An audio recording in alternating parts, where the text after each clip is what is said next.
हारा हुआ खेल हमको जिताए। और स्वयं हारने के बाद गुरुदेव पूरी अयोध्या में दौड़ दौड़ कर कहते थे कि मेरा भरत मेरे से भी अच्छा खेलने लगा, आज मेरे भरत ने मुझे खेल में परास्त कर दिया। गुरुदेव हमारे इस प्रेम को किसकी नजर लग गई गुरुजी? क्या मेरे वन में जाने से भैया वापस चले जाएंगे? बोले मैं लेके चला जाऊंगा। गुरुजी बोले, भरत जी नाचने लगे। भरत जी, वो स्वामी जी कहते हैं ऐसा अवसर आया, ऐसा लगा मानो महाराज जीवित हो गए हो। जैसे कोई मृतक व्यक्ति जीवित हो जाए, उस समय जो आनंद उठेगा। भरत जी सुने कि मेरे वन में जाने से भैया वापस चले जाएंगे, भरत जी नाचने लगे। वो हॉर्न बंद है क्या? वो बंद है स्पीकर। आवाज आ रही है उधर? नहीं आ रही। आ रही है उधर? वो बंद है। उस देखिए तार वार छूट गया होगा। भरत जी बोले, गुरुदेव मैं एक बात स्पष्ट कर देना चाहता हूं, मैं 14 साल के लिए वन नहीं जाऊंगा। भरत जी बोले, गुरु जी बोले मतलब? भरत जी बोले, कानन कराऊं जन्म भरे बासु। भरत जी बोले, गुरुदेव 14 वर्ष बाद अयोध्या जाऊं और कहीं कैकेयी फिर से मुझे राजा बनाने का सपना देख लेगी तो मैं ये समस्या ही समाप्त कर देना चाहता हूं गुरुजी। मैं जीवन भर वन में रहने को तैयार हूं, मैं अयोध्या लौट कर नहीं आऊंगा। जब तक आखिरी सांस है मैं वन में बिता लूंगा। प्रभु आप मेरे भैया को लेकर वापस जाइए। भरत जी की वाक्य गुरुदेव के मति को हिला के रख दी। तीसरी बैठकी गुरुजी सबको लेकर राम जी के पास गए। कहे राम निर्णय लो। राम जी बोले आप निर्णय लीजिए। गुरु जी ने कहा भरत के प्रेम ने विचार करने की शक्ति समाप्त कर दी है। हम तो कहते हैं राम जो भरत कह रहे हैं वो निर्णय ले लिया जाए। राम जी बोले स्वीकार है मुझे भी। अब दर्शन करिए, जैसे राम जी बोले कि मैं भी वही करूंगा जो भरत जी कहेंगे, गुरु जी ने भरत जी से कहा भरत बेटा जो जो कहना है आज कह दो। ऐसा अवसर दोबारा जीवन में प्राप्त नहीं होगा। भैया कह दिए हैं, जो आप कहेंगे वो राम जी करेंगे, जो कहना है आज कह दो। भरत जी खड़े भय हाथ जोड़कर राम जी के सामने बोले भैया आज तक मैंने आपके सन्मुख कुछ कहा नहीं है, मैं तो केवल आपको निहारता रहता हूं। महू स्नेह सकोच बस सन्मुख कहे न बै। प्रेम और संकोच के कारण आज तक आपके सामने मैंने कुछ नहीं कहा। दर्शन तृप्तन आज लगी प्रेम पिया से। आज तक मेरे नेत्र आपके दर्शन से तृप्त नहीं हो पाए। पहले ये तृप्त हो जाए तब न इसकी बारी प्रारंभ होगी। प्रभु आज तक यही तृप्त नहीं हो पाया, इसलिए इसको अवसर ही नहीं मिला। मैं कुछ बोला नहीं आज तक आपसे। आज गुरु जी ने कहा है बोलने के लिए। गुरुदेव मैं भैया से नहीं बोलना चाहता हूं, मैं यहां बैठी पूरी सभा से बोलना चाहता हूं। मैं अपने रघुनाथ जी के स्वभाव को ठीक से जानता हूं। मेरे भैया का स्वभाव है अपराधी पर भी क्रोध नहीं करते हैं। मैं तो इनका भाई हूं। ये अपराधी हूं पर कोह न काऊ, मैं जानू निज नाथ स्वभाव। आपको एक बात कहूं गुरुदेव, बचपन से लेकर आज तक मेरे भैया ने कभी मेरे मन को दुखाया नहीं है, कभी मेरे मन को तोड़ा नहीं है। हम एक बहुत भीतर की बात बताते हैं। हम लोग जब बचपन में खेलते थे गुरुजी ना, तो हमेशा खेल के समय लक्ष्मण को भैया अपने साथ रखते थे और हमसे कहते थे भरत तुम विरोधी दल में जाकर खड़े हो जाओ। मैं हाथ जोड़कर कहता था प्रभु मैं सपने में भी आपके विरोध में नहीं खड़ा हो सकता हूं, आप मुझे अपने विरोध में क्यों खड़ा करते हैं? तो कहते थे भरत जब तुम विरोधी दल में खड़े रहोगे ना तो अपने भरत को मैं देखता रहूंगा, अब मेरा भरत अपने राम भैया को देखता रहेगा, हम दोनों आमने सामने रहेंगे तो एक दूसरे को देखते रहेंगे। अब गुरुदेव खेल प्रारंभ होता था, अब मैं तो भैया को देखता ही रह जाता था और मैं हारने लगता था गुरुजी। और जब मैं हारने लगता था ना तो ठीक हारने से पहले ये रघुनाथ जी हारे हूं खेला जीता वही मोह। इस पापी भरत को जिताने के लिए रघुनाथ जी स्वयं हार जाते थे। कई बार हारा हुआ खेल हमको जिताए हैं और स्वयं हारने के बाद गुरुदेव पूरी अयोध्या में दौड़ दौड़ कर कहते थे कि मेरा भरत मेरे से भी अच्छा खेलने लगा, आज मेरे भरत ने मुझे खेल में परास्त कर दिया। गुरुदेव हमारे इस प्रेम को किसकी नजर लग गई गुरुजी? मेरे कारण मेरे प्रभु को वन में आना पड़ा। गुरुजी विह्वल हो गए। गुरुदेव ने संभाला, भरत जी आप जो कह रहे हैं वो सत्य नहीं है। राम जी ने कहा भरत जी आज आपने अपने आप को पापी कहा, सावधान आज के बाद मत कहिएगा। राम जी कहते हैं पुण्य से लोक तात तर तोरे। भरत जी ब्रह्मांड में जितने पुण्यशाली जीव हैं आपके पांव के धूल के नीचे हैं, बराबर भी नहीं है। पुण्यशाली जीव आपके चरण के धूल के भी बराबर नहीं है। पुण्य से लोक तात तर तोरे। और मां भरत मां का कोई अपराध नहीं है भाई।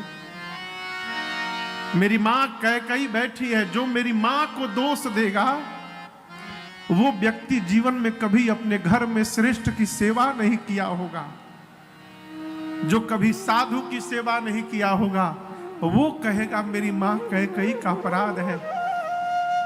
भरत हित और अनहित पशु पक्षी भी जानते हैं। वही पक्षी नाच दिखाने वाले के साथ घुमा करते हैं, वही पक्षी बहेलिए को देखकर भाग जाया करते हैं। क्यों? वो जानते हैं वो कौन हितैषी है कौन अहितैषी है। पशु पक्षी भी जानते हैं। मनुष्य का शरीर तो ज्ञान का भंडार है, मानस तन गुण ज्ञान है। हम एक बात कहें भरत, पिताजी को वचन से प्रेम था, प्राण से प्रेम नहीं था। और आप दर्शन करिए, वचन के लिए पिताजी ने मेरा त्याग किया और अपने प्राण का त्याग कर दिया। पिताजी को वचन से प्रेम है यही जानकर एक वचन मानकर मैं वन में चला आया। भरत एक बात कहूं, पिताजी के उस वचन को छोड़ने में सोच तो हो रहा है मुझे, लेकिन उससे अधिक संकोच आज अपने भाई की दशा देखकर हो रहा है मुझे। पूरी सभा के सामने कहता हूं भरत यदि आप कह दोगे तो आपके लिए राम आज पिताजी का वचन भी त्यागने को तैयार है। मैं पिताजी का वचन छोड़कर तुम्हारे साथ वापस चलूंगा, आप कह दो क्यों। जब राम जी ने ये बात कह दी भरत जी हिल गए पूरे भीतर से। मेरे लिए मेरे भैया बाबूजी का वचन छोड़ने को तैयार हो गए। बोले ना नाथ मैं नहीं कहूंगा। जेहि विधि प्रभु प्रसन्न मन हो, करुणा सागर कीजिए सो। प्रभु जैसे आपका मन प्रसन्न हो आप करिए, आप जो आज्ञा देंगे हम पालन करेंगे। अई भरत जी इतना कहे थे तब तक जनक जी महाराज चले आए। उनके दूतों ने आकर सूचना दी, राम जी गए। पूरे समाज को लेकर आए, उचित स्थान दिए। 4 दिन बीता। सीता जी की मां सुनैना जी गई कौशल्या जी के पास रात्रि में मिलने के लिए। कौशल्या जी ने बात बात में सुनैना जी से कहा, बहन आपसे एक प्रश्न पूछूं मैं? कहा कहिए। कौशल्या जी ने कहा, बहन घर को यदि प्रकाश की आवश्यकता हो तो कितने साधन हो सकते हैं प्रकाश के? सुनैना जी ने कहा 3 साधन हो सकते हैं, सूर्य, मणि और दीपक। सूर्य के प्रकाश से घर प्रकाशित हो सकता है, मणि के प्रकाश से और दीपक के प्रकाश से। कौशल्या जी ने कहा, बहन महाराज के जाने के साथ ही सूर्य वंश का सूर्य डूब गया, मेरे कुल का सूर्य डूब चुका है। रघुवंश के मणि राम है, मेरे घर का मणि घर छोड़कर वन में आकर बैठ गया है। अब मेरे घर को प्रकाश देने के लिए केवल एक दीपक बचा है। सुनैना जी ने पूछा, वो दीपक कौन है? कौशल्या जी बोली, मुझे भी पता नहीं था, लेकिन प्राण छोड़ने के पहले महाराज ने मुझसे कहा था, कौशल्या एक बात कहता हूं, जाने हूं सदा भरत कुल दीपा। बार बार मोहि कहे महीपा, जाने हूं सदा भरत कुल दीपा। महाराज ने बताया था, कौशल्या ये जो भरत है ना, ये भरत ही हमारे कुल का दीपक है। और आज मुझे भय लग रहा है कि राम के वियोग रूपी हवा के आगे कहीं मेरे कुल का दीपक ये बुझ न जाए। यदि राम भरत को अपने साथ नहीं रखेंगे तो भरत प्राण का त्याग कर देगा। और मुझे अपने राम की चिंता नहीं है, मुझे अपने पुत्र भरत की चिंता है। ये कौन कह रहा है? ये राम की मां कह रही है, कौशल्या, कि मुझे राम की चिंता नहीं है, मोरे सोच भरत कर भारी, मुझे भरत की चिंता है। सुनैना जी ने समझाया, आप चिंता ना करिए, ये जो कुछ भी घटना घटी है श्री याज्ञवल्क्य ऋषि ने हम लोगों को पहले ही बता दिया था। जाते समय सीता जी को लेकर गई।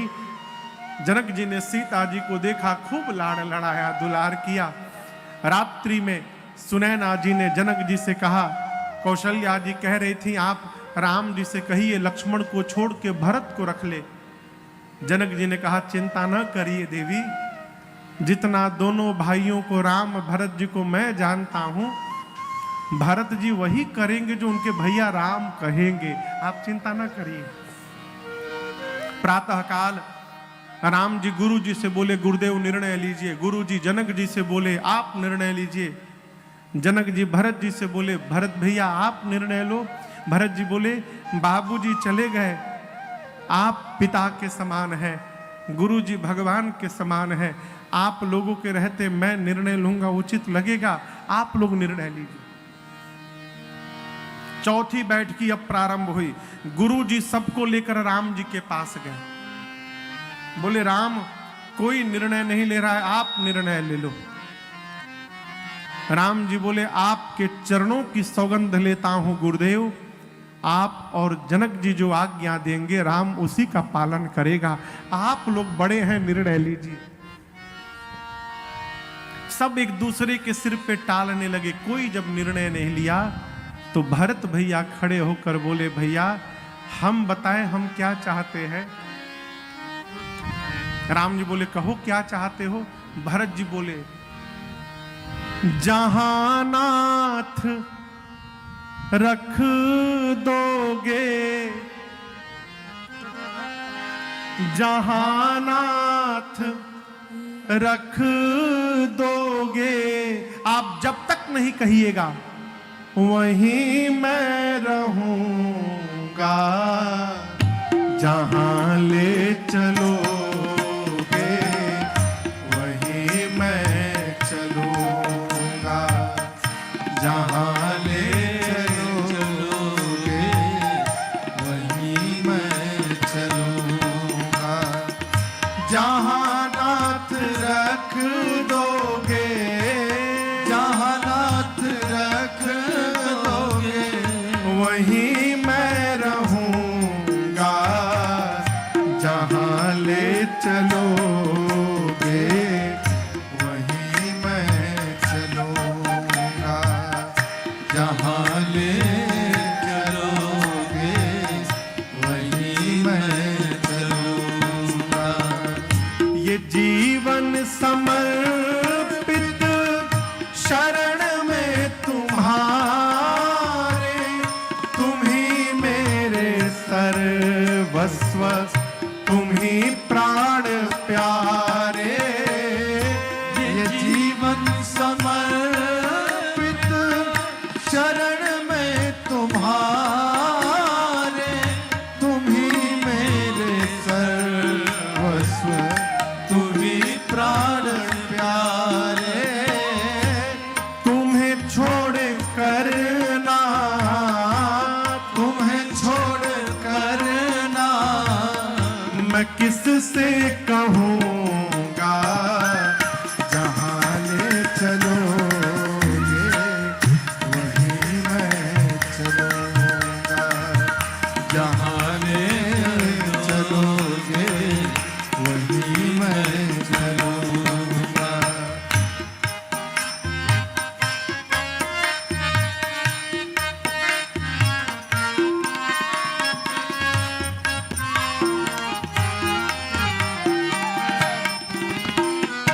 भरत जी बोले, न कोई उलहना ना कोई अर्जी, कर लो करा लो तुम्हारी जो मर्जी।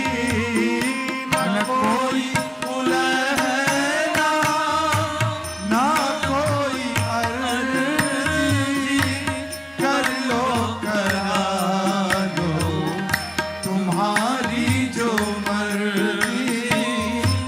कहना भी होगा तो, कहना भी होगा तो तुम्ही से कहूँगा। जहाँ ले चलोगे वहीं मैं चलूँगा। जहाँ ले चलोगे वहीं मैं चलूँगा।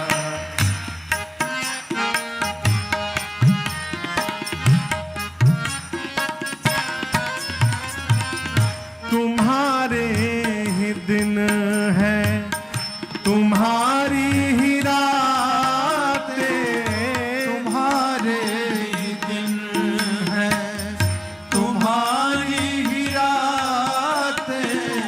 कृपानाथ सब कुछ है तुम्हारी कृपा से। कृपानाथ सब कुछ है तुम्हारी कृपा से। नारायण प्रभु प्रेम, नारायण पूज्य जी, अरे नारायण प्रभु प्रेम, नारायण प्रभु प्रेम। मैं पाव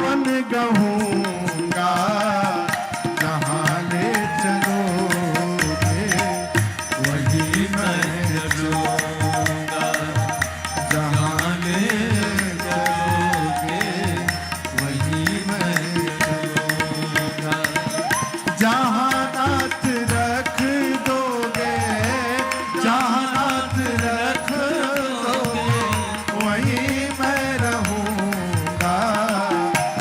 जहाँ ले चलोगे वहीं मैं चलूँगा। जहाँ ले चलोगे वहीं मैं चलूँगा। जहाँ ले चलोगे वहीं मैं चलूँगा। क्या बोले भरत जी? यहां दर्शन करिए। भरत जी कहते, प्रभु मैं आपकी सेवा करना चाहता हूं। कैसी? राम जी बोले कैसी सेवा करना चाहते हैं? भरत जी कहते, प्रभु अज्ञान सम न सुसाहिब सेवा, अज्ञान सम। घर में गुरु जी आ गए, घर में पिताजी हैं। सवेरे शाम 4 घंटा पिताजी का पांव दबाना ये सेवा नहीं है।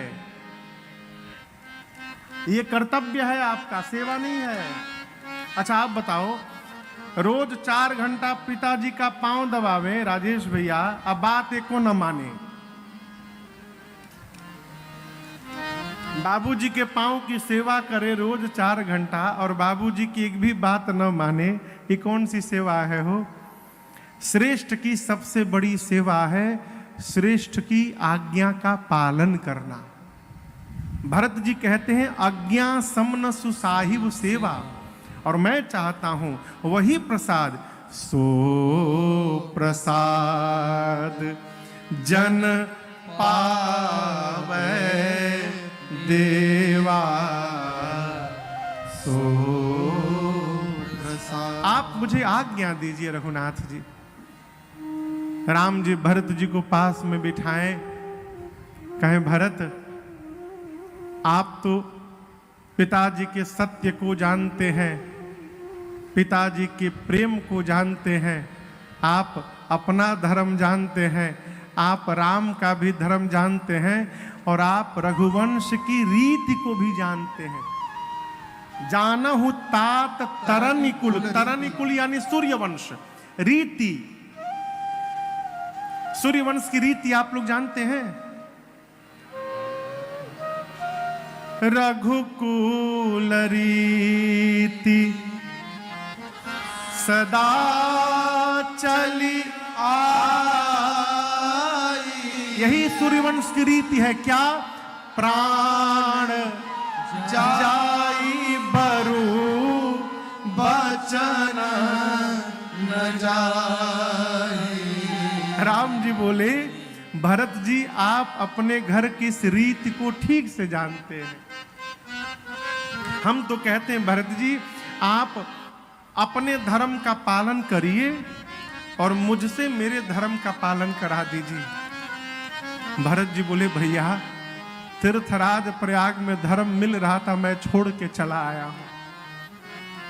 मैं केवल एक ही धर्म जानता हूं कि भरत के लिए एक ही धर्म है कि जीवन की आखिरी सांस तक अपने भैया की आज्ञा का पालन करते रहना है। प्रभु इसके अलावा मेरे जीवन का दूसरा कोई धर्म नहीं है। आप आज्ञा दीजिए क्या करना है।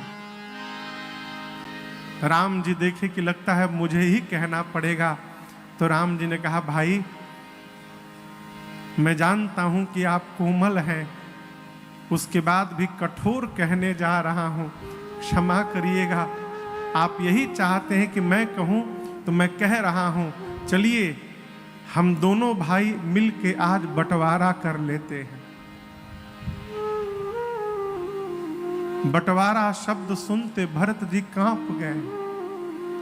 कहे भैया अयोध्या की संपत्ति को आप ठोकर मार के वन में चले आए, मुझे प्राप्त हो रहा था, मैं भी ठोकर मार के आपके पास वन में आ गया हूं और आप मुझसे बंटवारा की बात करते हैं, संपत्ति बांटेंगे आप मुझसे। राम जी बोले भाई बांटेंगे तो अवश्य, लेकिन आज हम दोनों भाई अपने घर की संपत्ति नहीं बांटेंगे, हम दोनों भाई मिलकर आज अपने घर की विपत्ति बांटेंगे। भाई हम विपत्ति में बंटवारा करेंगे।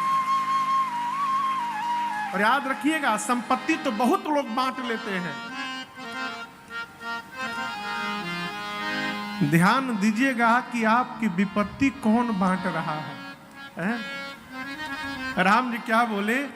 बांटी विपत्ति सबहि मोहि भाई, तुम ही अवधि भरी बड़ी कठिना। क्षमा करिएगा, इस बात का चिंतन करते रहना चाहिए कि हमारे जीवन में प्राथमिकता हमारे घर की संपत्ति का है कि हमारे घर में प्राथमिकता हमारे घर के संबंधों का है। इसका निर्णय स्वयं करिएगा। आपके लिए संबंध पहले है कि संपत्ति पहले है? माई बाप, संपत्ति आज है कल नहीं रहेगी, आज नहीं है तो कल हो जाएगी, लेकिन संबंध समाप्त हो गया ना तो दोबारा बनने वाला नहीं है। ये प्रसंग कहता है घर में बांटना हो तो संपत्ति को ना बांटिए, विपत्ति बांटिए। आपको एक प्रसंग सुनाता हूं। भगवान जब अयोध्या रावण पर विजय प्राप्त करके आए तो भगवान के साथ विभीषण जी महाराज भी थे और सुग्रीव जी भी महाराज थे। पुष्पक विमान से राम जी उतरे, पुष्पक विमान को विदा किए, गुरु जी को दंडवत किए, और गुरु जी को दंडवत करके आए तो भरत जी आके राम जी को दंडवत किए। जब भरत जी को राम जी ने उठाकर हृदय से लगाया तो वहां सब लोग आनंद में थे और दो लोग एकांत में जाके रो रहे थे। वो जानते दो लोग कौन थे? एक विभीषण जी थे और दूसरे सुग्रीव जी थे। रो क्यों रहे थे? ये कह रहे थे बताओ, एक ये दोनों भाई हैं, जहां एक भाई ने अपने भाई के लिए अपने कुल के संपत्ति को ठोकर मार दिया और भाई को उठाकर हृदय से लगा रहे हैं, और एक हम भाई हैं जो अपने भाई को मरवा कर आउट उन्हीं के सत्ता पर राजा बन के बैठे हैं। ये कहां जी रहे और हम कहां जी रहे थे? उन दोनों को ग्लानि हो गई। इस बात का चिंतन करिए। बांटना है, विपत्ति बांटिए। लोग अरे आपसे निवेदन करें, क्षणिक क्षणिक सुख के लिए लोग बेईमानी कर लेते हैं। हमारे महाराज श्री बता रहे थे, दो भाई थे, दोनों भाइयों में बड़ा प्रेम, मन इतना प्रेम था कि दोनों भाई एक थाली में भोजन करते थे और दोनों के एक एक संतान। ये सत्य घटना सुना रहा हूं।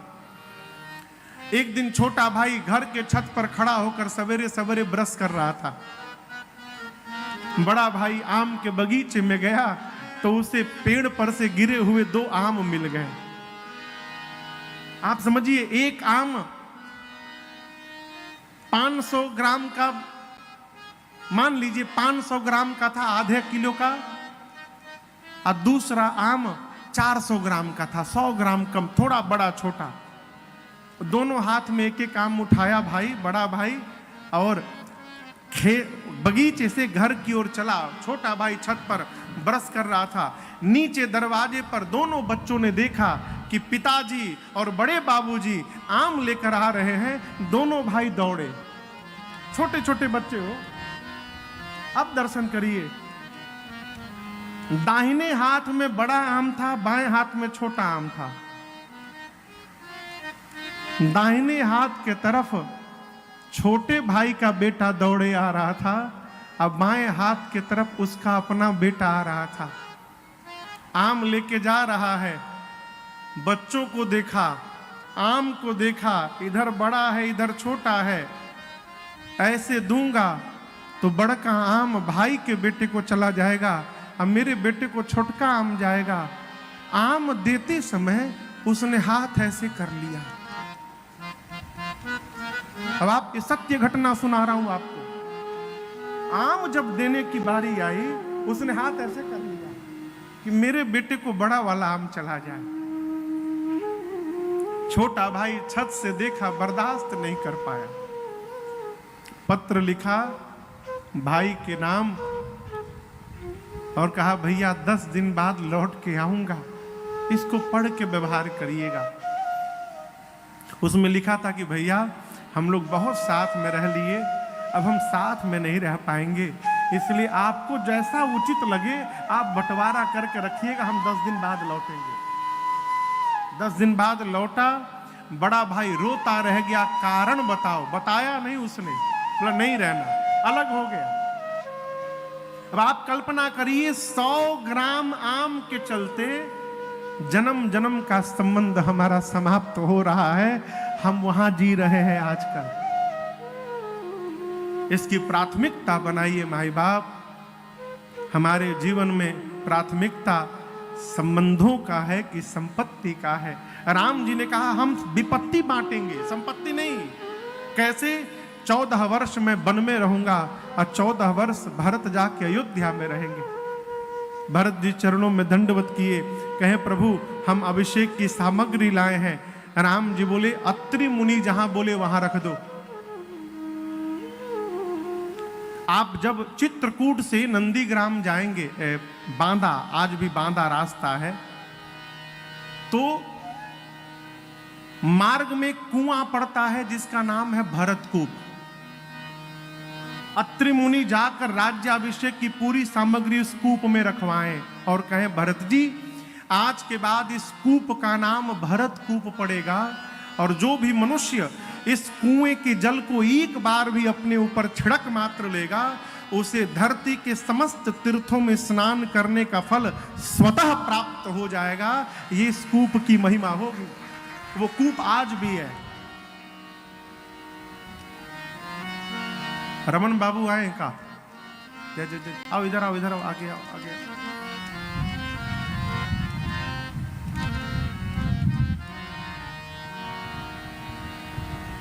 पांच दिन गुरु आज्ञा, राम जी की आज्ञा प्राप्त करके भरत जी ने चित्रकूट का दर्शन किया है। उसके बाद छठे दिन आज विदाई का दिन है। ये 5वीं बैठकी है, अंतिम बैठकी चित्रकूट की। और आप दर्शन करिए, गोस्वामी जी कहते हैं सारे लोग बैठे हुए हैं, सभी लोग। राम जी भी सिर नीचे करके बैठे हैं। क्यों? कैसे भरत जी से कहें कि भरत जी आप चले जाइए। और यहां एक निवेदन करूं आपसे, यदि आपके बड़े को आपसे कोई बात कहने में संकोच हो रहा है तो बड़े के कहने की प्रतीक्षा न करिए। यदि आप समझ जा रहे हैं तो उनके बिना कहे उस व्यवहार को पूर्ण करिए, ये धर्म कहता है। राम जी को कहने में संकोच हो रहा था तो भरत जी ने स्वयं जाकर कहा, राम जी से उठकर, प्रभु अब गोसाई मोहि देहु रजाई। यहां रजाई मतलब राज आज्ञा है। भाषा दर्शन करिए। भरत जी ने कहा भैया आप मुझे राज आज्ञा दीजिए। क्यों? भाई बनकर कहिएगा, हो सकता है प्रेम में जाने में विलंब करूं, परंतु जब राजा बनकर के आज्ञा दे दीजिएगा तो उसका पालन करना मेरा कर्तव्य हो जाएगा, मैं तुरंत चला जाऊंगा। अब गोसाई मोहि देहु रजाई, किस लिए? सेवं अवध अवधि भरी जाई। अवधि यानी 14 वर्षों तक श्री अवध की जाकर मैं सेवा कर सकूं, इसके लिए मुझे आज्ञा दीजिए। राम जी उठकर हृदय से लगाए। यहां पर राम जी ने शिक्षण दिया है। एक ये दोहा है, इसको हम लोग बचपन में पढ़े विद्यालय में, लेकिन इसका अर्थ अब जाके समझ में आया। राम जी बोले भरत आप मुखिया बन के जा रहे हैं।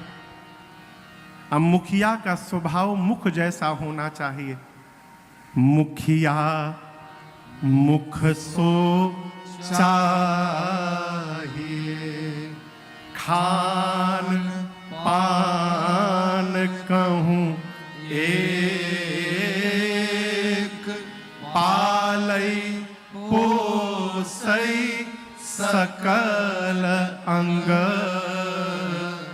तुलसी सहित विवेक। गुरुदेव राम जी ने कहा, भरत आप मुखिया हैं, मुख का स्वभाव मुख जैसा। क्या स्वभाव? आप दर्शन करिए, दाहिने हाथ और बाएं हाथ में सबसे अधिक मेहनत कौन करता है? कहिए, दाहिना हाथ। परंतु मुख भोजन लेता है तो मुख कदापि चिंतन नहीं करता कि दाहिना हाथ अधिक मेहनत करता है तो उसको अधिक विटामिन प्रोटीन दिया जाए, बाएं को कम दिया जाए ना। मुख भोजन लेता है तो सिर से लेकर पांव तक सभी अंगों का एक समान पोषण करता है। राम जी कहते हैं, भाई मुखिया को मुख जैसा होना चाहिए। घर के मुखिया को घर के सदस्यों में भेदभाव नहीं करना चाहिए, उसको सबका एक समान पोषण करना चाहिए। दूसरी बात, हाथ में चोट लग जाए, हाथ यहां झूल जाता है, लटक जाता है, काम करना बंद। पांव में चोट लग जाए तो पांव चलना बंद कर देता है। आंख में चोट लग जाए तो आंखें देखना बंद करती है। लेकिन दर्शन करिएगा, मुख जल जाए, कट जाए, घाव हो जाए, लेकिन मुख अपना काम बंद करने वाला नहीं है। क्यों? मुख जानता है मैं मुखिया हूं, यदि मैं बंद हो गया ना तो इस शरीर को समाप्त होने से कोई रोक नहीं सकता है। ये प्रसंग कह के राम जी कहना चाहते हैं कि घर के सदस्यों को रूठने का अधिकार है। घर के जो मेंबर हैं उनको रूठने का अधिकार है, परंतु घर के मुखिया को रूठने का कोई अधिकार नहीं है। छोटा रूठेगा, बड़ा मना लेगा, जब बड़ा ही रूठ जाएगा तो कौन मनाएगा हो? राम जी नाना प्रकार से उपदेश किए। भरत जी कुछ चिन्ह चाहते हैं और यहां दर्शन करिए, राम जी वन में नंगे पांव गए थे। मेरे गुरुदेव भगवान कहते हैं, बेटा यहां राम जी का एक नवीन अवतार हुआ। कौन सा अवतार? पादुका अवतार। भरत जी को देने के लिए भगवान ने अपने आप को ही पादुका के रूप में परिवर्तित करके दिया। बाबा कहते हैं, प्रभु कर कृपा पावरे देने, प्रभु कर कृपा पावरी देने, सादर भरत शीस धरे लेने, सादर भरत शीस धरि लीने, भरत मुदित अवलंबन हेते, भारत मुदित अवलंबन हेते,